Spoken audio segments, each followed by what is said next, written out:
Hello प्यारे साथियों, तो कैसे हैं आप सभी? आशा करता हूँ भैया सब बढ़िया स्वस्थ कुशल मंगल होंगे। तो आज की क्लास में हम लोग दक्षिण भारत के प्रमुख राजवंशों को देख रहे होंगे, जिसमें पल्लव वंश ऐसे-ऐसे जो है कई राजवंश हैं, उन राजवंशों को हम क्रमवार देखेंगे। और जैसा कि आप सभी लोग को पता है कि हमारी डेली क्लासेस 8 बजे आती हैं। कब आती हैं? 8 बजे रात को आती हैं भैया। इसमें जो हम लोग अभी एशियन हिस्ट्री कर रहे हैं, 2-3 दिनों में एशियन हिस्ट्री जो है पूर्णतः समाप्त हो जाएगा। फिर हम लोग मिडाइवल हिस्ट्री की तरफ जो है रुख मोड़ रहे होंगे। और जो है हम मिडाइवल हिस्ट्री को जो है बहुत बढ़िया तरीके से फिर देख रहे होंगे, ठीक है?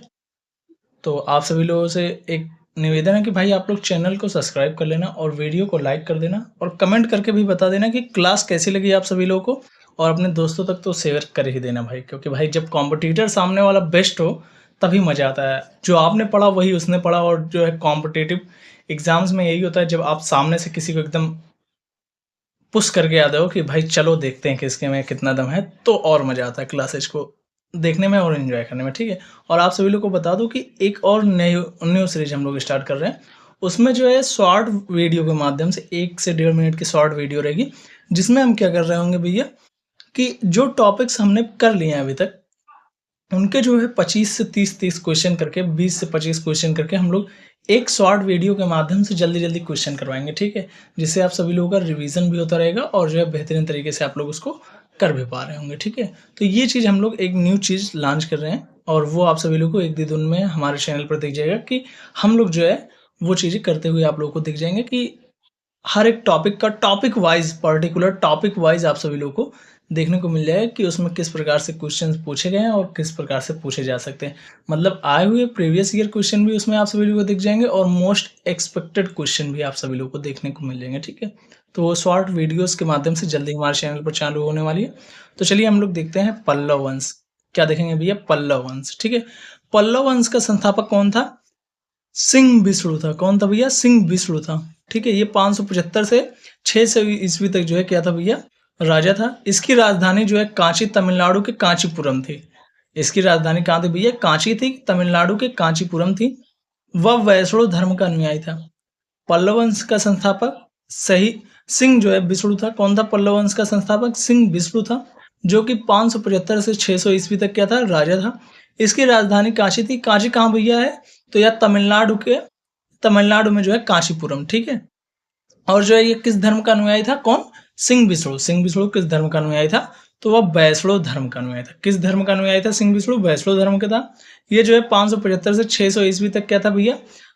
राजा था। यह जो है पल्लव वंश का संस्थापक था। इसकी राजधानी कहाँ थी? कांची थी, तमिलनाडु के कांचीपुरम में, ठीक है? सिंह विष्णु ने जो है अवनी सिंह की उपाधि धारण की थी। सिंह विष्णु ने क्या किया था भैया? अवनी सिंह की जो है क्या उपाधि जो है धारण की थी। किसने? सिंह विष्णु ने, ठीक है? सिंह विष्णु ने क्या किया था? अवनी सिंह की उपाधि धारण की थी।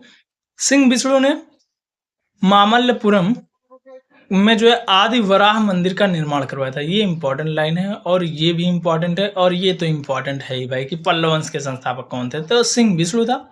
575 से 600 ईस्वी तक राजा था। इसकी राजधानी कांची थी, तमिलनाडु के कांचीपुरम में, ठीक है? जो सिंह विष्णु था ये वैष्णव धर्म का अनुयायी था, और सिंह विष्णु ने जो है अवनी सिंह की उपाधि धारण की थी। सिंह विष्णु ने किस उपाधि की धारण की थी? तो अवनी सिंह की, ठीक है? सिंह विष्णु ने जो है मामल्लपुरम में आदि वराह मंदिर का निर्माण करवाया था। आदि वराह मंदिर का निर्माण जो है किसने करवाया था? तो सिंह विष्णु ने करवाया था। कहां पर करवाया था? मामल्लपुरम में, ठीक है? कारातार्जुनीयम के लेखक जो है भरवी सिंह विष्णु के दरबार में रहते थे, ठीक है? कारातर्जुनीयम के जो लेखक हैं कौन? भरवी। ये जो है भैया, ये लेखक जो भरवी हैं, ये सिंह विष्णु के जो है दरबार में रहते थे। कहां पर रहते थे? सिंह विष्णु के दरबार में रहते थे। ये भी इंपॉर्टेंट फैक्ट है। तो ये फैक्ट वाइज समझ लो, एक प्रकार से आप सभी लोग का बहुत बेहतरीन तरीके से तैयार होगा। थ्योरी भी, फैक्ट भी, सारी की सारी चीजें एक जगह जो है समावेश करके दे दी जा रही है, ठीक है? किरातार्जुनीयम के लेखक कौन है? भरवी हैं, जो कि कहां पर थे भैया? सिंह विष्णु के दरबार में क्या थे? रहते थे, ठीक है? चलिए हम लोग देखते हैं आगे। पल्लव वंश के प्रमुख शासक। पल्लव वंश के शासक जो है वह कौन थे? महेंद्र वर्मन प्रथम, नरसिंह वर्मन प्रथम। भाई कोई क्लास को छोड़कर मत जाना भाई, क्योंकि भाई ये यहाँ से एकदम दक्षिण भारत से अभी देख रहे होगे बिहार के जो एग्जाम्स हो रहे हैं उनमें मतलब बहुत अच्छे से पूछे जा रहे हैं। और भी जो स्टेट के एग्जाम्स हो रहे हैं, जैसे यूपी में भी कुछ एग्जाम्स हुए हैं, उसमें जो है दक्षिण भारत से क्वेश्चन देखने को मिले हैं भाई। और जो मतलब सेंट्रल लेवल पे एग्जाम्स हो रहे हैं, वहां पर अभी एसएससी के जो एग्जाम्स हुए हैं उनमें कुछ में जो है देखने को मिले हैं। रेलवे में जो है थोड़ा सा इनका जो है दक्षिण भारत का कम देखने को मिलता है, लेकिन एसएससी में और स्टेट एग्जाम्स में जो है दक्षिण भारत के भर भर के क्वेश्चंस पूछे गए हैं। तो इनको आप सभी लोग दक्षिण भारत के इतिहास को जो है जरूर से पढ़कर जाना। इन क्लासेस को एकदम बेहतरीन ढंग से देख लेना, ठीक है। महेंद्र वर्मन प्रथम ये 600 से 630 ईस्वी तक, नरसिंह वर्मन प्रथम ये जो है 630 से 668 ईस्वी तक, महेंद्र वर्मन द्वितीय जो है ये 668 से 670, मतलब 2 ही साल था सिर्फ।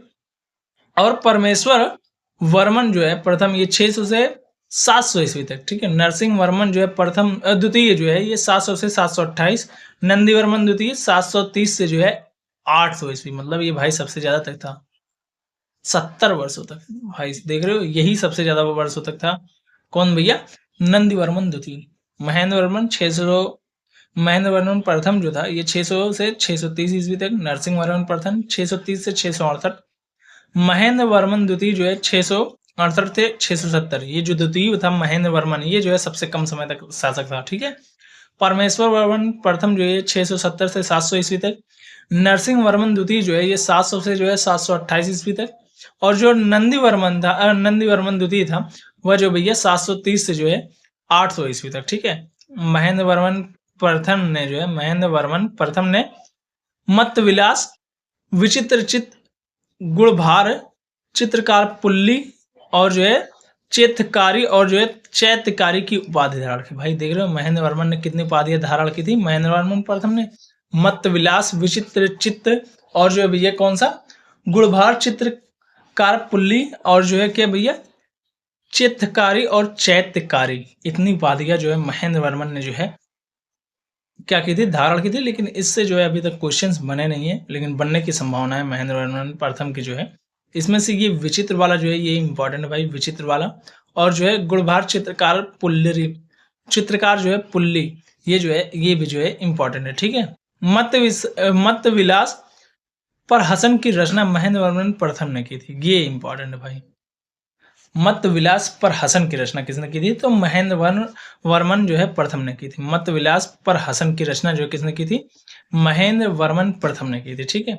महेंद्र वर्मन शुरू में जैन मतावलंबी था, परंतु बाद में जो है तमिल संत अप्पर के प्रभाव में आकर जो है शैव बन गया था। महेंद्र वर्मन शुरू में क्या था भैया? जैन मतावलंबी था, लेकिन जो है बाद में तमिल संत जो अप्पर थे उनके जो है प्रभाव में आकर क्या बन गया था? शैव बन गया था, ठीक है। शैव धर्म का बन गया था, ठीक है। चलिए आगे देखते हैं। महाबलीपुरम के रथ मंदिर, महाबलीपुरम के एकाश्म मंदिर जिनमें जो है रथ कहा गया है, जिन्हें जो है क्या कहा गया है? रथ कहा गया है। एकाश्म मंदिर जिन्हें रथ में कहा गया है, का निर्माण जो है नरसिंह वर्मन प्रथम ने जो है करवाया था। पल्लव राजा जो नरसिंह वर्मन प्रथम था उसके द्वारा महाबलीपुरम का जो है एकाश्म मंदिर है जिन्हें जो है रथ कहा गया, उसका निर्माण जो है पल्लव वंश के शासक नरसिंह वर्मन प्रथम ने करवाया था। ये काफी इंपॉर्टेंट फैक्ट है। महाबलीपुरम के जो है एकाश्म मंदिर, महाबलीपुरम का एकाश्म मंदिर का निर्माण जो है किसने करवाया था? पल्लव राजा नरसिंह वर्मन प्रथम के द्वारा करवाया गया था, ठीक है। रथ मंदिरों की संख्या 5 है। धर्मराज रथ, भीम रथ, अर्जुन रथ, नकुल सहदेव रथ और जो है द्रौपदी रथ। भाई ये याद रखना कि ये जो 5 है इसमें नहीं, ये नहीं मत कर देना कि धर्मराज रथ हो गया, भीम रथ हो गया, अर्जुन रथ हो गया, नकुल रथ हो गया, सहदेव रथ। नहीं भाई, एक द्रौपदी रथ है और नकुल सहदेव का क्या है भैया? मिक्स है, ठीक है। रथ मंदिरों की संख्या कितनी है? 5 है। धर्मराज रथ, भीम रथ, अर्जुन रथ, नकुल सहदेव रथ और जो है द्रौपदी रथ, ठीक है। ये जो है इंपॉर्टेंट है, ये भी ठीक है। ये 5 है लेकिन उसमें से एक द्रौपदी रथ है, नकुल और सहदेव जो है इनका एक ही में कर दिया गया, ठीक है। रथ मंदिरों में सबसे छोटा जो है द्रौपदी रथ है, जिसमें जो है किसी भी प्रकार का अलंकरण नहीं मिलता है। सबसे छोटा कौन सा भैया? तो वह जो है द्रौपदी रथ है, जिसमें किसी भी प्रकार का क्या देखने को नहीं मिलता? अलंकरण जो है देखने को नहीं मिलता। यह मंदिर एक ही ग्रेनाइट पत्थर को काटकर बनाया गया है। इसे द्रविड़ शैली की झलक मिलती है। इसमें क्या देखने को मिलता है? देखने को ये जो मंदिर हैं रथ वाले, इनमें जो है द्रविड़ शैली की झलक देखने को मिलती है, ठीक है। ये मंदिर जो है एक ही ग्रेनाइट पत्थर के जो है काटकर बनाए गए हैं। इनमें द्रविड़ शैली की जो है झलक देखने को मिलती है, ठीक है। इन मंदिरों की दीवारों पर देवी देवताओं, मानव, पशु पक्षियों की सुंदर नक्काशी है। देख रहे हो, जैसे यहाँ पर देखो देवी देवता की, यहाँ पर पशु पक्षियों की, ये देखो ये सब कुछ दिख रहा है भाई, नक्काशी की गई हुई है, ठीक है। इस पर इस पे जो है देवी देवताओं पशु पक्षियों की क्या की गई हुई है, नक्काशी की गई है। ठीक है, 1984 में महाबलीपुरम के ये रथ मंदिर को यूनेस्को की विश्व धरोहर सूची में शामिल हुआ था। ये इंपॉर्टेंट है कि महाबलीपुरम के जो रथ मंदिर है इनको यूनेस्को की विश्व धरोहर की सूची में कब शामिल किया गया था, तो 1984 में शामिल किया गया था। 1984 में जो महाबलीपुरम के रथ मंदिर है इनको जो है कहां पर किया गया था भैया, सूची में शामिल किया गया था। कौन सी सूची में भैया, तो जो है विश्व यूनेस्को की जो है विश्व धरोहर की सूची में जो है शामिल किया गया था इनको। ठीक है, इनको जो है विश्व धरोहर की सूची में जो है यूनेस्को के विश्व धरोहर स्थल में जो है शामिल हुआ था। ठीक है, वाजपेयी कुंड और जो है महामल्ल की उपाधि नरसिंहवर्मन प्रथम ने धारण की थी। इसके शासनकाल में जो है चीनी यात्री हुएनसांग जो है काशी आया था। हुएनसांग, भाई हुएनसांग लिखा हुआ है, हुएनत्सांग, ये जो है कहां पर आया था भैया, कांची में आया हुआ था। ठीक है, नरसिंहवर्मन प्रथम के समय में ही चीनी यात्री जो है हुएनसांग जो है ये कहां पर आया था, कांची आया था। वाजपेयी कुंड और जो है महामल्ल की उपाधि जो है नरसिंहवर्मन में जो है नरसिंहवर्मन प्रथम ने धारण की थी। ये काफी ज्यादा इंपॉर्टेंट फैक्ट हो जाता है। इसमें देखो 4 ही फैक्ट ज्यादा है इंपॉर्टेंट, वो जो है आप सभी लोग याद रख लेंगे। ठीक है, परमेश्वर वर्मन प्रथम और जो है नरसिंह वर्मन द्वितीय। परमेश्वर वर्मन प्रथम शैव मतानुयायी था। उसने जो है लोकादित्य, एक मल्ल, रणंजय और जो है अत्यंत काम, उग्रदंड, गुणभाजन आदि की उपाधि ग्रहण की थी। इसने जो है मामल्लपुर में जो है गणेश मंदिर का निर्माण करवाया था। ये इंपॉर्टेंट है कि परमेश्वर वर्मन प्रथम ने ही जो है मामल्लपुरम में जो है गणेश मंदिर का निर्माण करवाया था। ये इंपॉर्टेंट क्वेश्चन बन सकता है कि मामल्लपुरम में जो है गणेश मंदिर का निर्माण किसने करवाया था, परमेश्वर वर्मन प्रथम ने जो है मामल्लपुरम में जो है गणेश मंदिर का निर्माण करवाया था। ठीक है,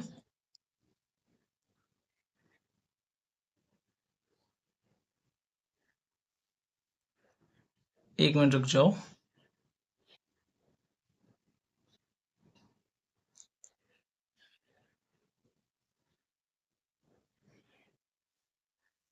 चलिए आगे देखते हैं। परमेश्वर वर्मन प्रथम जो है विद्या प्रेमी भी था। उसने जो है विद्या विनीत की उपाधि भी ली थी।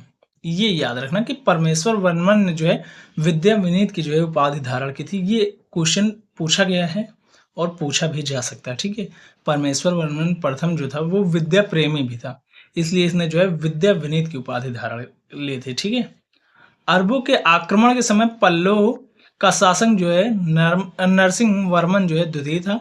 उसने जो है राजा सिंह, राजाओं में सिंह, आगम प्रिय यानी कि शास्त्रों का प्रेमी और जो है शंकर भक्त यानी कि शिव की उपासक की धारण की थी। ये उपाधि इसकी उतनी इंपॉर्टेंट नहीं है, इसमें सिर्फ इंपॉर्टेंट ये है कि जब अरब आक्रमण कर रहे थे अरब, तो उस समय जो है पल्लवों का शासक कौन था, तो नरसिंह वर्मन सेकंड था। क्या था भैया, नरसिंह वर्मन सेकंड था। जब अरबों ने जो है आक्रमण किया था तो उस टाइम पल्लवों का शासक कौन था, तो नरसिंह वर्मन द्वितीय था। ठीक है, द्रविड़ स्थापत्य कला की शुरुआत, उसने जो है कांची के जो है कैलाश मंदिर का निर्माण करवाया था, जिसे जो है राज सिद्धेश्वर मंदिर भी कहा गया है। भाई ये इंपॉर्टेंट है। ठीक है, किसने करवाया था, नरसिंह वर्मन जो है द्वितीय ने। इसी मंदिर के निर्माण में जो है द्रविड़ स्थापत्य कला की शुरुआत हुई थी। महाबलीपुरम के शोर मंदिर का निर्माण नरसिंह वर्मन द्वितीय ने करवाया था। ठीक है, महाबली का जो महाबलीपुरम का जो है शोर मंदिर है उसका निर्माण भी जो है नरसिंह वर्मन द्वितीय ने करवाया था। ठीक है, इसी मंदिर के निर्माण से द्रविड़ स्थापत्य कला की शुरुआत हुई थी। किस मंदिर के, कैलाशनाथ मंदिर के निर्माण से। ठीक है, जो जो कि जिसमें जो है राज सिद्धेश्वर मंदिर भी कहा जाता है। जो कैलाशनाथ मंदिर है कांची में उसे राज सिद्धेश्वर मंदिर भी कहा जाता है। इसका निर्माण जो है द्रविड़ स्थापत्य कला में हुई थी, की शुरुआत यहीं से मानी जाती है। कहाँ से, जब कैलाशनाथ मंदिर का निर्माण हुआ था, जिसे जो है राज सिद्धेश्वर मंदिर कहा जाता है, जो कि कहाँ पर है, कांची में है। ठीक है भैया, और महाबलीपुरम में जो है शोर मंदिर का निर्माण भी नरसिंह वर्मन द्वितीय ने करवाया था। ठीक है, कांची के कैलाशनाथ मंदिर में पल्लव राजाओं एवं रानियों की जो है आदमकद तस्वीरें लगी हैं। ठीक है, एलोरा की गुफा संख्या 16 में कैलाशनाथ मंदिर की बाईं दीवार पर 8वीं शताब्दी में बनाई गई आकृति में जो है रावण को कैलाश पर्वत हिलाते हुए दिखाया गया, जिस पर शिव एवं पार्वती लोगों के साथ जो है विराजमान थे। शिव एवं पार्वती जी जो थी वो अन्य लोगों के साथ जो है विराजमान थे। कहाँ पर? कैलाश पर्वत पर, जो कि रावण हिलाते हुए दिखा रहा है। रावण मतलब कि उस पर्वत को हिलाते हुए दिखाया गया उसमें। और जो है ये कैलाश मंदिर के जो है बाईं दीवार पर जो है 8वीं शताब्दी में बनाई गई। जो कैलाश मंदिर है उसके बाईं दीवार पर, जैसे ये कैलाश मंदिर है भाई, ठीक है, कैलाश मंदिर के बाईं दीवार पर क्या बनाया गया हुआ है? ये जो है आकृति बनाई गई हुई है, जिसमें जो है जो रावण था वो कैलाश पर्वत को हिला रहा है, जिसपे माँ पार्वती और जो है भगवान शिव जो है बैठे हुए हैं अन्य लोगों के साथ, ठीक है। और ये कहाँ पर है? एलोरा की गुफा संख्या 16 में, ठीक है। एलोरा की गुफा संख्या जो 16 थी उसमें ये चीजें देखने को हमें मिलती हैं, ठीक है। चलिए आगे देखते हैं। पल्लव वंश के परवर्ती शासक, ठीक है। 10 कुमार चरित के लेखक जो है दंडी नरसिंह वर्मन द्वितीय के दरबार में रहते थे। जो दंडी थे ये कहाँ पर रहते थे भैया? नरसिंह वर्मन द्वितीय के दरबार में रहते थे। 10 कुमार चरित के लेखक थे, ये इंपॉर्टेंट है। 10 कुमार चरित के लेखक कौन थे? तो दंडी थे, जो कि नरसिंह वर्मन द्वितीय के दरबार में रहते थे। 10 कुमार चरित के लेखक कौन थे? दंडी थे, जो कि कहाँ पर रहते थे? नरसिंह वर्मन द्वितीय के दरबार में रहते थे, ठीक है। कांची के मुक्तेश्वर मंदिर तथा वैकुंठ पेरुमल मंदिर का निर्माण नंदीवर्मन द्वितीय ने करवाया था। और जो है प्रथम वैष्णव संत जो है तिरुमग्गई अलवार नंदीवर्मन द्वितीय के समकालीन थे। कांची के जो मुक्तेश्वर मंदिर व वैकुंठ पेरुमल मंदिर का निर्माण किसने करवाया था? नंदीवर्मन द्वितीय ने करवाया था। ये इंपॉर्टेंट है, इसको याद रखना कि कांची के जो मुक्तेश्वर मंदिर है उसका निर्माण किसने करवाया था? तो नंदीवर्मन द्वितीय ने करवाया था। और जो वैकुंठ पेरुमल मंदिर है उसका निर्माण भी किसने करवाया था? नंदीवर्मन द्वितीय ने करवाया था। प्रसिद्ध जो वैष्णव संत जो है तिरुमग्गई अलवार था वो जो है नंदीवर्मन के द्वितीय के समकालीन था। ये काफी ज्यादा इंपॉर्टेंट फैक्ट है, ये पूछे जाने की भरपूर एकदम संभावना कि कांची की जो मुक्तेश्वर मंदिर है और जो वैकुंठ पेरुमल मंदिर है, कांची का जो मुक्तेश्वर मंदिर है और जो वैकुंठ पेरुमल मंदिर है उसका निर्माण किसने करवाया था? तो नंदीवर्मन द्वितीय ने करवाया था, ठीक है। नंदीवर्मन तृतीय जो है शैव मतानुयायी था। उसकी राज्यसभा में तमिल भाषा का प्रसिद्ध कवि संत पेरुन देवनार निवास करता है, जिसने जो है भारत वेजवा नामक जो है ग्रंथ की रचना की थी। ये काफी ज्यादा इंपॉर्टेंट फैक्ट बन जाता है, लेकिन ये जो है अभी तक पूछा नहीं गया, लेकिन पूछे जाने की संभावना कि पेरुन देवनार ये जो है कहाँ पर किसके दरबार में रहता था? तो जो है राज्यसभा में जो है तमिल भाषा में के प्रसिद्ध कवि जो था ये निवास करता था किसके? नंदीवर्मन तृतीय के, ठीक है। जिसने क्या लिखा था? भारत वेजवा नामक जो है ग्रंथ की रचना की थी, ठीक है। पल्लव वंश का अंतिम शासक जो है कंपवर्मा था, जो कि 948 से 980 ईस्वी तक था। क्या था भैया? पल्लव वंश का अंतिम शासक कौन था? कल्पवर्मा था, 948 से 980 तक था, ठीक है। पल्लव काल में कवि भारवी की लोकप्रिय रचना जो है किरातार्जुनीयम थी, ठीक है। ये इंपॉर्टेंट है, ये नोट में भी लिखा गया है, ये काफी ज्यादा इंपॉर्टेंट भी है कि जो पल्लव काल था उसमें कवि जो है भारवी थे, उनकी लोकप्रिय रचना किरातार्जुनीयम ये थी, काफी ज्यादा जो है लोकप्रिय रचना मानी जाती है, ठीक है।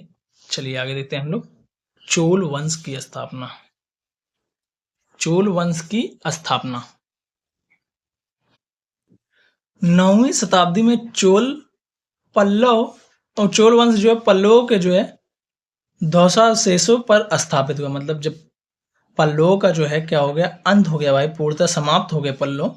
उनके जो ध्वंसावशेष थे, मतलब एक प्रकार से समझ लो ध्वस्त हो गए, वो पूरा का पूरा एकदम समाप्त हो गए। उनके जो अवशेष बचे थे उनसे जो है चोल वंश की स्थापना हुई थी 9वीं शताब्दी में, ठीक है। इस वंश के संस्थापक जो है विजयालय थे, जो कि 848 से जो है 70 ईस्वी तक शासक थे, ठीक है। ये इंपॉर्टेंट है कि चोल वंश के संस्थापक कौन थे भैया? विजयालय थे, जो कि जो है 848 से जो है 70 ईस्वी तक जो है क्या थे? शासक थे, जिसकी राजधानी जो है तांजाय, तंजौर या तंजावुर थे, ठीक है। तांजाय, जिसको तंजौर या तंजावुर जो है कहते हैं, वो थी इनकी राजधानी। तंजावुर का वास्तुकार जो है कुंजर मल्लन राज पेरिथचन था, ठीक है भाई। ये इतना इंपॉर्टेंट नहीं, बस इसका संस्थापक याद रख लेना। चोल वंश के संस्थापक कौन थे? विजयालय थे। कौन थे? विजयालय थे, जो कि 848 से 70 ईस्वी तक क्या थे? शासक थे, ठीक है। और राजधानी क्या थी? तांजाय थे, ठीक है, जो कि तंजौर या तंजावुर था, ठीक है। विजयालय ने जो है नरकेसरी की उपाधि धारण की और जो है निशुभभूषिनी देवी का क्या करवाया, निशुभ सूदिनी नामक जो देवी का मंदिर था उसका निर्माण करवाया था। ये इंपॉर्टेंट है कि निशुभ सूदिनी देवी का मंदिर का निर्माण किसने करवाया था, तो विजयालय ने करवाया था, जिसने जो है नरकेसरी की उपाधि धारण की थी, ठीक है। चोलों का स्वतंत्र राज्य आदित्य प्रथम 1870 से 907 ईस्वी तक ने स्थापित किया था। जो चोलों का स्वतंत्र राज था उसको स्थापित किसने किया था, तो आदित्य प्रथम ने किया था। किसने किया था, आदित्य प्रथम ने चोलों का जो है स्वतंत्र राज्य जो है स्थापित किया था, ठीक है। एक सेकंड रुक जाओ, चलिए देखते हैं। चोल की स्वतंत्र राज्य की चोलों का जो है स्वतंत्र राज्य किसने स्थापित किया था, आदित्य प्रथम ने किया था। 1870 से 907 ईस्वी तक ये शासक था, यानी कि 37 वर्षों तक ये राजा रहा आदित्य प्रथम।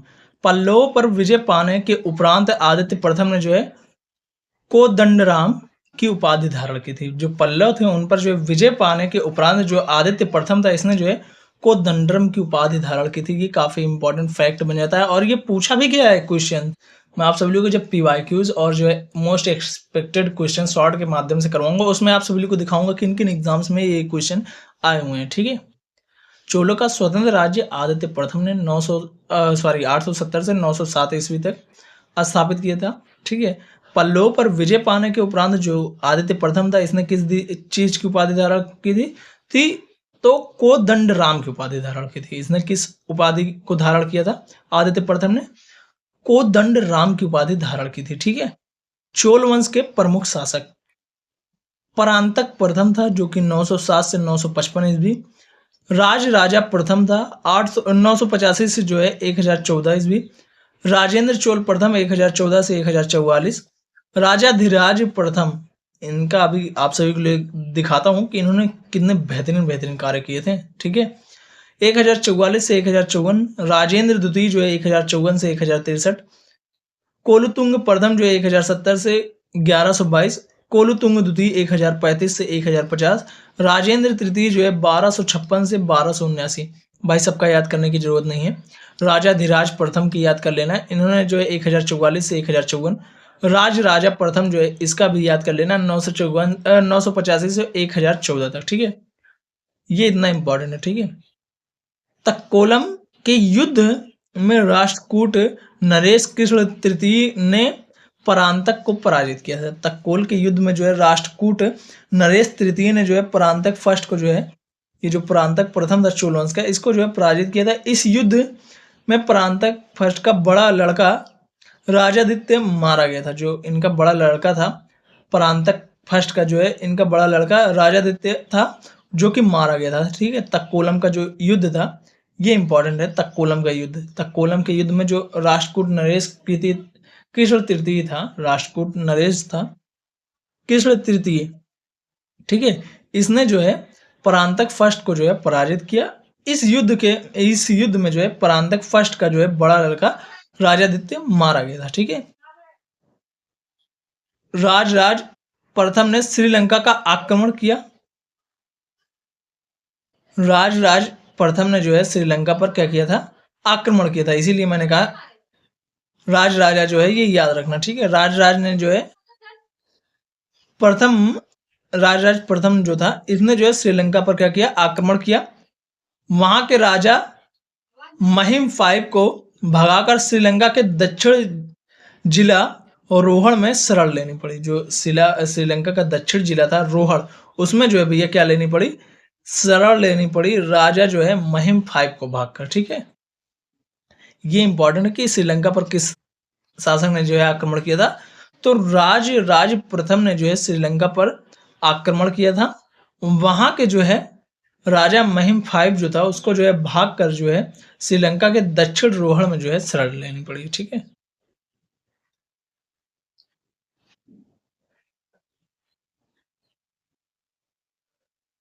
चोल साम्राज्य का चरमोत्सर्ग, ठीक है। चोल साम्राज्य का चरमोत्सर्ग ये किस प्रकार से था वो चलिए हम लोग देखते हैं। राज प्रथम श्रीलंका के विजित प्रदेशों को चोल साम्राज्य का एक नया प्रांत जो है मुंगली चोंडलेम राजधानी जो है क्या था, पोलनरुआ बनाया। ठीक है, राजधानी जो है पोलनरुआ जो है वो बनवाया था। राज प्रथम जो श्रीलंका के जो है विजित प्रदेशों को जो है चोल साम्राज्य का एक नया प्रांत बनाया गया था। ठीक है, राज फर्स्ट शैव धर्म का अनुयायी था। इसने जो है तंजौर के राजेश्वर का जो है शिव मंदिर बनवाया था। मैंने कहा था ना अभी इन लोगों का जो है काम मैं आप लोगों को दिखाऊंगा, ये काफी ज्यादा इंपॉर्टेंट होगा। ये देखो, ये इंपॉर्टेंट है कि जो तंजौर का राजेश्वर मंदिर है उसका निर्माण किसने करवाया था, तो राज प्रथम ने, जो कि चोल शासक था, जो कि शैव धर्म का अनुयायी था।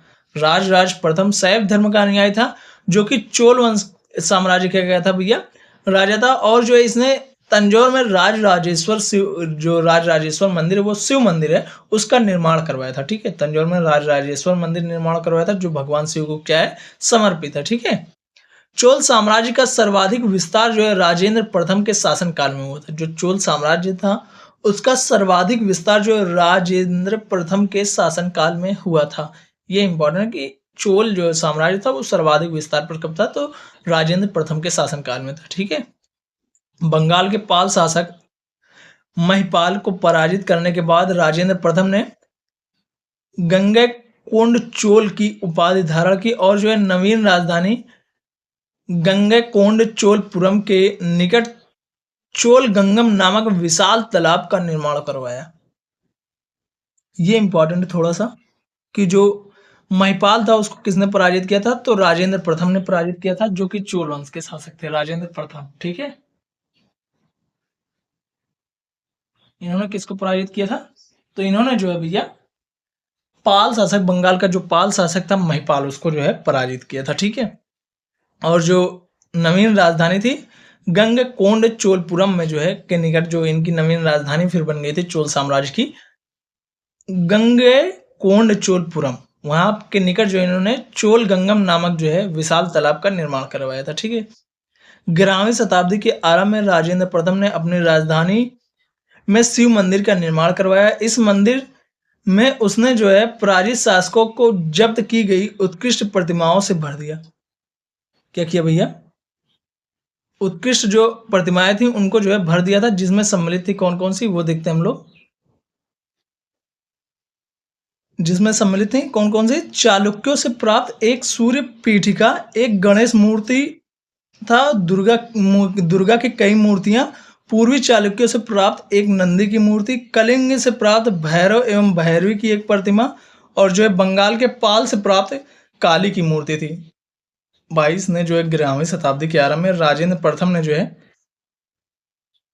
अपनी राजधानी जो थी उसमें कई प्रकार की जो है राजधानी जो है उसमें शिव मंदिर का निर्माण करवाया था। इस मंदिर में जो है क्या था कि जितने राजाओं को ये पराजित करता था उनसे जो जब्त करता था प्रतिमाओं को, जैसे जो भी राजा पराजित हुए उनके यहाँ जो अच्छी प्रतिमा उसको लगती थी भाई, उसको जो है उठा ले आता था और इसे कहाँ पर लेकर रखता था, अपने जो राजधानी में शिव मंदिर था उसमें जो है स्थापित करवा देता था। जैसे चालुक्यों से प्राप्त जो एक क्या था भैया, सूर्य पीठिका था और एक गणेश मूर्ति तथा जो है दुर्गा के कई मूर्तियां थी। क्या थी भैया, दुर्गा की जो है कई मूर्तियां, और जो है पूर्वी चालुक्यों से प्राप्त जो है पूर्वी चालुक्यों से प्राप्त एक नंदी की मूर्तियां थी, और जो है कलिंग से प्राप्त भैरव तथा भैरवी की एक प्रतिमा थी, और बंगाल के पाल से प्राप्त जो है काली की मूर्तियां थी। ठीक है, चलिए आगे देखते हैं हम लोग।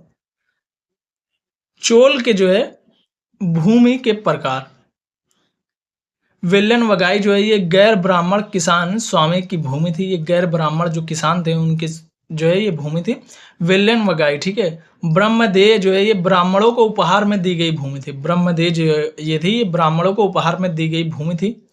साला भोग जो था ये किसी विद्यालय के रख रखाव की भूमि थी। ये किसी विद्यालय की क्या थी, रख रखाव की भूमि थी, साला भोग। ठीक है, देवदान या फिर तिरुनट्ट डुक्कनी ये जो है मंदिर को उपहार में दी गई भूमि थी, और जो है पल्ली चंदम ये जो है जैन संस्थानों को दान में दी गई भूमि। ये इतना पूछता नहीं है भाई भूमि के बारे में। ठीक है, गजनी का सुल्तान जो है महमूद जो है वो राजेंद्र प्रथम के जो है समकालीन था। ये पूछा जा सकता है कि गजनी का जो सुल्तान था वो महमूद किसके जो है समकालीन था, किस दक्षिण भारत के। एक सेकंड रुको, जो गजनी का सुल्तान महमूद था वो राजेंद्र प्रथम के क्या था, समकालीन था। राजेंद्र द्वितीय ने जो है पर केसरी की और जो है वीर राजेंद्र ने जो है राज केसरी की उपाधि जो है धारण की। चोल वंश का अंतिम शासक जो है राज राजेंद्र तृतीय था। ये इंपॉर्टेंट है कि चोल वंश का अंतिम शासक राज राजेंद्र तृतीय था, और जो ये गजनी का सुल्तान महमूद था वो राजेंद्र प्रथम के समकालीन था। चोलों एवं पश्चिमी चालुक्य के बीच शांति स्थापित करने में गोवा के कदम्ब शासक जयकेश प्रथम ने मध्यस्थ की भूमिका निभाई थी। जैसे अभी देखो ईरान और जो इजराइल और अमेरिका में हो रहा है, इजराइल अमेरिका और ईरान में जो युद्ध हो रहा है उसमें भाई मध्यस्थ की भूमिका कौन निभा रहा है भाई? हमारा टुटपुटिया पाकिस्तान। हमारा ही है भाई, उसको एक ना एक दिन तो आना ही है बाप के पास बेटे को, ठीक है। अब चाहे जितना इधर उधर छटक ले, लेकिन आएगा तो बेटा जो है बाप के पास ही, ठीक है। दक्षिण भारत के साहित्य के त्रिरत्न, ठीक है। तमिल साहित्य के त्रिरत्न कवि जो है चोल राज दरबार में थे। कम्बन जो है ये कंब रामायण की रचना है। अट्टकुट्टम कुट्टन ये जो है चोल राजाओं की प्रशंसा के काव्य लिखे गए हैं। और जो है पुगलेंद जो है ये नौवेनवा इनकी रचना है। और जो है यह ग्रंथ नैतिक शिक्षा, सदाचार, जीवन के आदर्शों पर आधारित है, ठीक है। पुगलेंद, ठीक है। तमिल साहित्य के त्रिरत्न कवि चोल वंश के जो है राजाओं के दरबार में रहते थे। तमिल साहित्य के जो त्रिरत्न कवि थे वो चोल वंश के राजाओं के दरबार में रहते थे।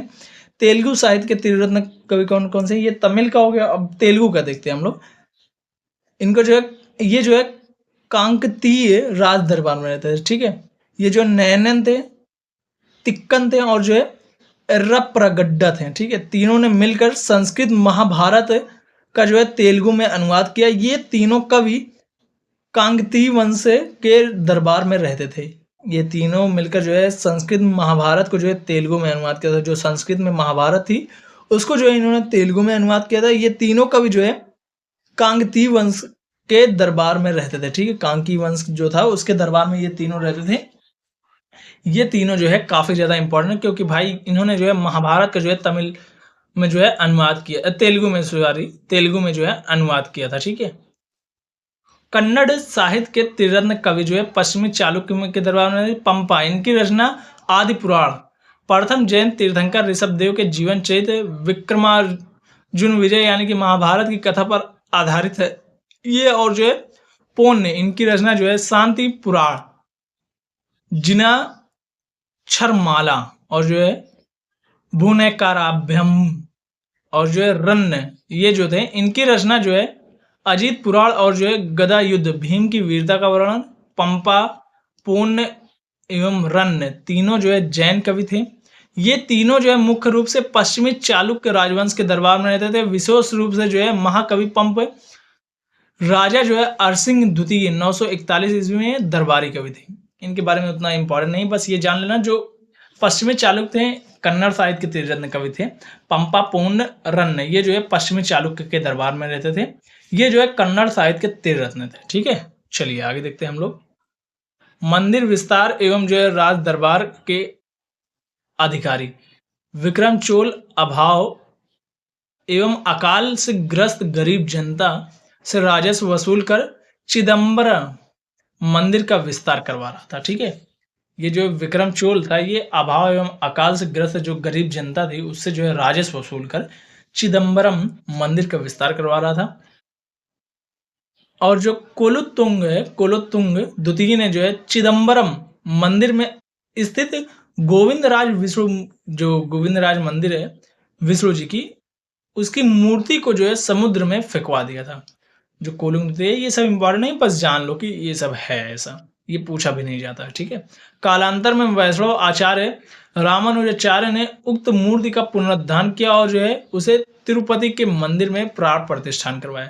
ये इंपॉर्टेंट है भाई, ये दोनों लाइन, क्योंकि जो यही मूर्ति थी कालांतर मतलब समय बीतता गया, उसमें जो वैष्णव आचार्य रामानुजाचार्य थे उन्होंने जो ये मूर्ति थी उसका पुनरुद्धार करवाया था। तिरुपति के मंदिर में जो प्राण प्रतिष्ठान इसका करवाया था। किसका?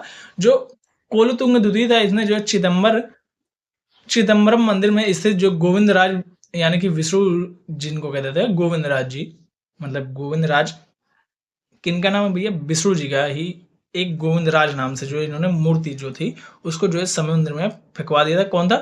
कोलोतुंग द्वितीय था, ठीक है, वो चिदम्बरम मंदिर में स्थापित था, ठीक है। चोल प्रशासन के उच्च पदाधिकारी, चोल प्रशासन में भाग लेने वाले उच्च पदाधिकारियों को पेरुंदरम एवं जो निम्न श्रेणी के पदाधिकारियों को जो है सेरुंदरन कहा जाता था। लेखों में राजा को परामर्श देने वाले कुछ उच्चाधिकारियों के समूह को उडनकुट्टम कहा गया, जिसका अर्थ है सदा राजा के पास रहने वाला अधिकारी। उडनकुट्टम का अर्थ क्या है? सदा राजा के पास अधिकारी। ये जो कि क्या कहते थे? राजा को जो है परामर्श देते थे, ठीक है। और चोल प्रशासन में भाग लेने वाले उच्च पदाधिकारी कौन थे? पेरुंदरम, ठीक है। और निम्न श्रेणी के पदाधिकारी को सेरुंदरम, पेरुंदरम, सेरिंदरन, ठीक है, ये कहा जाता था, ठीक है। सम्राट के निकट संपर्क में अधिकारियों का एक संगठित विवाद था, जिसे जो है ओले कहते थे। ये सब जो है इंपॉर्टेंट है, किसको क्या कहा जाता था, ठीक है, ये पूछा भी जाता है एग्जाम्स में, ठीक है। प्रशासनिक विभाजन एवं जो है स्थानीय स्वशासन, प्रशासनिक विभाजन एवं स्थानीय स्वशासन। संपूर्ण चोल साम्राज्य 6 मंडलमों यानी कि प्रांतों में विभक्त है। जो संपूर्ण चोल साम्राज्य था, ये कितने में था? ये जो है 6 मंडलमों यानी कि प्रांतों में विभक्त था। जैसे देख सकते हो यहाँ पर 6 मंडलमों, प्रांतों, फिर कोट्टों, फिर नडु, फिर कई कुर्रम, ठीक है। नडु की स्थानीय सभा को नाटूर, जो नडु थी इसकी स्थानीय सभा को नाटूर एवं जो नगर की स्थानीय सभा को नगरतार कहा जाता था, ठीक है। विल्लाल जाति के धनिक किसानों को केंद्रीय सरकार की देखरेख में नाडु के कामकाज में अच्छा खासा नियंत्रण हासिल था। ये इंपॉर्टेंट नहीं है, ये इंपॉर्टेंट है, ये इंपॉर्टेंट, ठीक है। संपूर्ण चोल साम्राज्य जो है 6 मंडलमों यानी कि प्रांतों में विभक्त था। और जो है नाडु के जो है स्थानीय सभा को जो है नाटूर एवं नगर की जो स्थानीय सभा थी उसको जो है नगरतार कहा जाता था, ठीक है। उनमें से कई धनी भूस्वामी को चोल राजाओं के सम्मान के रूप में जो है मुवेद वेलन यानी कि 3 राजाओं को अपनी सेवा प्रदान करने वाला वेलन या किसान, अराइयार यानी कि प्रधान जैसी उपाधियां दी गई। उन्हें जो है केंद्र में महत्वपूर्ण राजकीय पद सौंपे, ठीक है। ये इंपॉर्टेंट नहीं है भाई उतना, बस याद रख लेना है थोड़ा सा कि जो धनी भूमि स्वामी, धनी जो है भूस्वामी जो चोल राजाओं के सम्मान में जो है यानी कि मुवेदवेलन यानी कि जो 3 राजा थे उनकी सेवा को प्रदान करने वाले वेलन या फिर किसान और अरियार, इनको जो है क्या दी गई थी? महत्वपूर्ण उपाधियां दी गई थी, ठीक है, राजकीय पद सौंपे गए थे। स्थानीय स्वशासन चोल प्रशासन की मुख्य विशेषता थी। स्थानीय स्वशासन क्या थी? चोल प्रशासन की मुख्य विशेषता थी। चोल प्रशासन की मुख्य विशेषता क्या थी? स्थानीय स्वशासन, ठीक है। और ये क्या था? सर्वसाधारण लोगों की समिति थी, जिसका कार्य होता था कि सार्वजनिक कल्याण के लिए तालाबों एवं बगीचों के निर्माण हेतु गांव की भूमि का अधिग्रहण करना। और क्या था भाई? ये सर्वसाधारण लोगों की समिति थी, जिसका कार्य क्या होता था? सार्वजनिक कल्याण के लिए जो है तालाबों और बागीचों के निर्माण हेतु जो है गांव की भूमि का अधिग्रहण करना, ठीक है। सभा एवं जो है महासभा, यह जो है मूलतः अग्रहारों और ब्राह्मण बस्तियों की सभा थी, जिसके जो है सदस्यों को जो है पेरुमक्कल कहा जाता था। यह सभा वरियम नामक समिति के द्वारा अपने कार्य को संचालित करती थी। सभा की बैठक गांव के मंदिर के निकट वृक्ष के नीचे या तालाब के किनारे होती थी, ठीक है। व्यापारियों की सभा को नगरम कहते थे, ये इंपॉर्टेंट है। व्यापारियों की सभा को नगरम कहा जाता था, ये इंपॉर्टेंट, ठीक है। कर व्यवस्था, भाई देख रहे हो स्टडी अड्डा को इसने क्या कर दिया? कर व्यवस्था एवं जो है उत्तर मेरूर अभिलेख, ठीक है। चोल काल में भूमि कर उपज का जो है 1/3 भाग होता था। 1/3 भाग जो है चोल काल में होता था। चोल काल में कितना होता था? 1/3 भाग जो है होता था, ठीक है। चोल काल में कितना होता था? 1/3 भाग कर दिया जाता था, ठीक है। यानी कि जो उपज होती थी उसका तीसरा हिस्सा जो है क्या दिया जाता था? कर के रूप में जो है दिया जाता था, ठीक है। चलिए आगे देखते हैं। गांव के जो है कार्य समिति की सदस्यता के लिए वेतन भोगी कर्मचारी रखे जाते थे, उन्हें मध्यस्थ कहा जाता है। गांव की कार्यकारी समिति के लिए जो सदस्य जो कि वेतन भोगी कर्मचारी रखे जाते थे उनको क्या कहा जाता है? मध्यस्थ कहा जाता है। और चोल काल में जो भूमि कर था वो जो है उपज का 1/3 भाग होता था, ठीक है। केंद्रीय विभाग की ओर से स्थानीय अधिकारियों का निरीक्षण एवं नियंत्रण के लिए जो है कड़काड़ी नामक अधिकारी होते थे। जो केंद्रीय विभाग की ओर से स्थानीय अधिकारियों का निरीक्षण एवं नियंत्रण करने के लिए जो अधिकारी होते थे वो जो है कड़काड़ी नामक के अधिकारी होते थे, ठीक है? ये भी इम्पोर्टेंट है थोड़ा-सा, ठीक है? उत्तर मेरु अभिलेख के अनुसार जो है सभा की सदस्यता यानी कि योग्यता क्या होती है? सभा की सदस्यता के लिए इच्छुक लोग ऐसी भूमि का स्वामी होना चाहिए जहाँ से भू राजस्व वसूला जाता हो। उनके पास अपना घर होना चाहिए, उनकी सीमा जो है उम्र सीमा 35 से 70 के बीच होना चाहिए, उन्हें वेदों का ज्ञान होना चाहिए, उन्हें प्रशासनिक मामलों की अच्छी जानकारी होनी चाहिए एवं ईमानदार होना चाहिए। यदि कोई पिछले 3 सालों में किसी सीमित समिति का सदस्य रहा तो वह किसी और समिति का सदस्य नहीं बन सकता। जिसने जो है अपने या अपने संबंधी के खाते में जमा कराए सॉरी 1 सेकंड जिसने जो है अपने या अपने संबंधियों के खाते में जमा नहीं कराए हैं वह चुनाव नहीं लड़ सकता, ठीक है? संबंधियों के खाते में जो जमा नहीं कराए हैं वह चुनाव नहीं लड़ सकता था। अब इसका मतलब समझाता हूँ, ये कौन-कौन सी चीज़ें इसमें जो है इम्पोर्टेंट है, ठीक है? इसमें क्या-क्या इम्पोर्टेंट है कि सभा की सदस्यता के लिए जो इच्छुक लोग थे, वो ऐसी भूमि के स्वामी होना चाहिए जहाँ पर भू राजस्व वसूला हो। जैसे ये मैं भूमि को जोत रहा हूँ ना, यहाँ से भू राजस्व ज़रूर से वसूला जाना चाहिए तभी जो है मैं समिति का सदस्य बन सकता हूँ या फिर उसके लिए चुनाव लड़ सकता हूँ, ठीक है? उनके पास क्या होना चाहिए? मेरे पास जो है मेरा मकान होना चाहिए, ठीक है? क्या होना चाहिए? मेरा मकान होना चाहिए, घर होना चाहिए और उनकी उम्र सीमा कितनी होनी चाहिए? 35 से 70 साल होनी चाहिए। 35 से 70 साल क्या होनी चाहिए? मेरी उम्र सीमा होनी चाहिए। क्या होनी चाहिए? मेरी उम्र सीमा कितनी होनी चाहिए? 35 से 70 साल होनी चाहिए और क्या होना चाहिए भैया? उन्हें वेदों का ज्ञान हो। वेद जो है जो इस समिति या सभा का अध्यक्ष होना चाहते थे या सदस्य बनना चाहते थे, उनके पास क्या होना चाहिए? वेदों का ज्ञान होना चाहिए। प्रशासनिक मामलों की अच्छी जानकारी जैसे अभी देख सकते हो राजनेता वगैरह है ना, तो इनसे वेद वगैरह नहीं, इनसे कोई भी चीज़ें इनको नहीं पता भाई। पढ़े लिखे भी नहीं, जाहिल ससुरे हैं सब के सब। इस टाइम जितने भी नेता हैं। लेकिन अभी उस टाइम क्या था कि वेदों का उन्हें अच्छा ज्ञान होना था। जाहिलता तो उन्हें दिखनी ही नहीं चाहिए थी उनके अंदर, ठीक है? ये चीज़ था, ठीक है? उन्हें प्रशासनिक मामलों की अच्छी जानकारी होनी चाहिए और ईमानदार। आज के नेता तो पक्के बेईमान, पक्के चोर हैं। ईमानदार तो हैं ही नहीं। कुछ नेता आपको मिल जाएँगे जो ईमानदार हैं, ठीक है? और जो है 3 साल पहले अगर 3 साल से जो है किसी भी समिति का अध्यक्ष रहो, जैसे अभी के टाइम में 5 साल से, तो 3 साल तक अगर आप किसी के भी अध्यक्ष रहे हैं तो और किसी भी सदस्य रहे हैं तो और किसी भी समिति में आप शामिल नहीं हो सकते हैं, ठीक है? पिछले 3 साल से अगर आप रह रहे हैं, वही चीज़ अभी जो 5 साल है वो 3 साल था उस टाइम, ठीक है? और जो है जिसने अपना संबंध या पैसे वगैरह जमा करवाने होते थे, वो जैसे अभी भी कि आपके पास इतना होना चाहिए, ये होना चाहिए, पैसे जमा कराओ तभी नामांकन होगा, वही था, वही हाल उस टाइम भी था, ठीक है? चोल सोना सिक्के एवं साहित्य किस प्रकार से थे? तो ब्राह्मणों को दी गई करमुक्त भूमि को जो है चतुर्वेदी मंगलम एवं जो है दान की गई भूमि को जो है ब्रह्मदेय कहलाते थे, ठीक है? ये जो है काफ़ी ज़्यादा इम्पोर्टेंट है कि जो करमुक्त भूमि थी, ब्राह्मणों को दी गई करमुक्त भूमि, उनको जो है चतुर्वेदियम चतुर्वेदी चतुर्वेदी जो है मंगलम कहा जाता था और जो है दान की गई भूमि को जो है ब्रह्मदेव भूमि कहलाती थी, ठीक है? ये इम्पोर्टेंट है थोड़ा-सा। चोल सेना का जो है सबसे संगठित अंग जो है पदाति सेना था। चोल सेना का सबसे संगठित अंग कौन था? पदाति सेना था। चोल काल में जो है कलंज सोने के सिक्के थे। चोल काल में जो है कलंज जो थे वो सोने के सिक्के थे और जो है तमिल कवियों में जो है जय गोंदर प्रसिद्ध कवि था जो कुलोत्तुंग प्रथम का राजकवि था। उसकी रचना जो है कलिंग तुपर्णी थी। कौन थी? कलिंग तुपर्णी इसकी क्या थी? रचना थी। तमिल कवियों में जो है जय गोंदर प्रसिद्ध कवि था जो कुलोत्तुंग प्रथम का राजकवि था। उसकी रचना कौन सी थी? कलिंग तुपर्णी थी।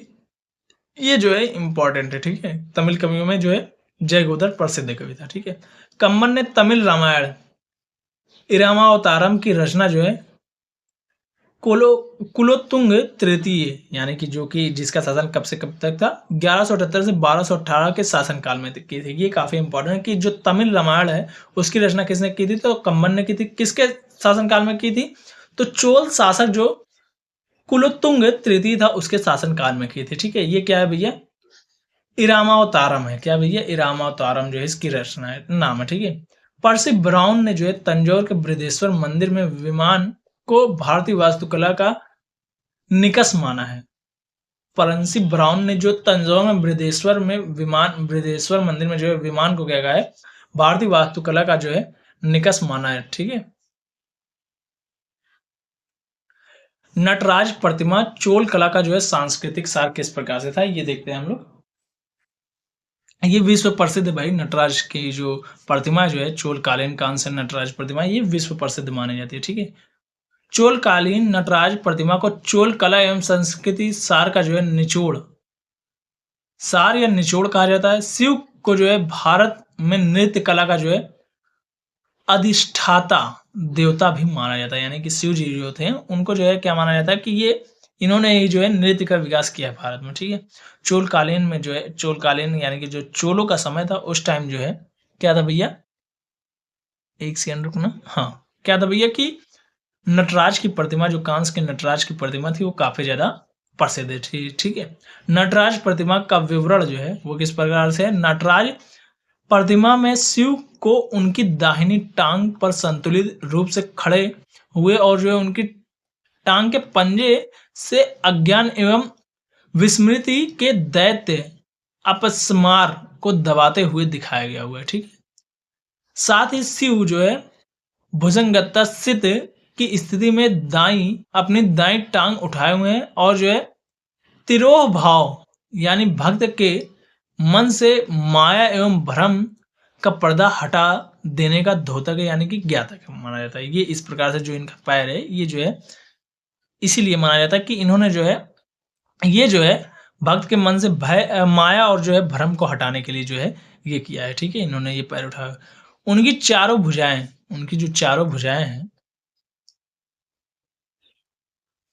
उनकी चारों भुजाएं बाहर की ओर फैली हुई हैं। इनकी जो चारों भुजाएं वो बाहर की ओर फैली हुई हैं और मुख दाहिना हाथ उभय हस्त की मुद्रा में उठा हुआ है।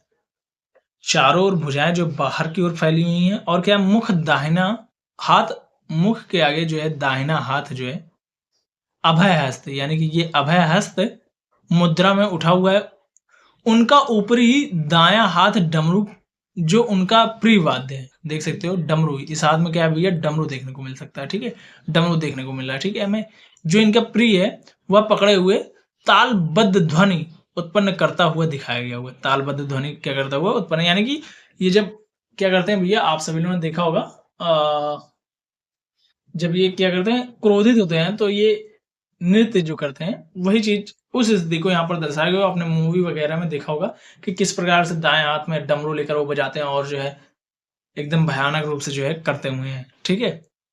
और ऊपरी जो है दोल हस्त मुद्रा में दाहिने एवं हाथ की अभ्यस्त मुद्रा में जुड़ा हुआ है।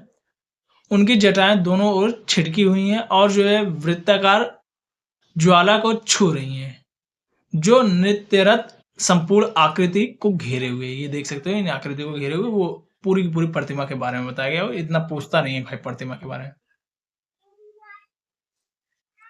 कांस्य कला एवं जो है प्रमुख नगर, ठीक है।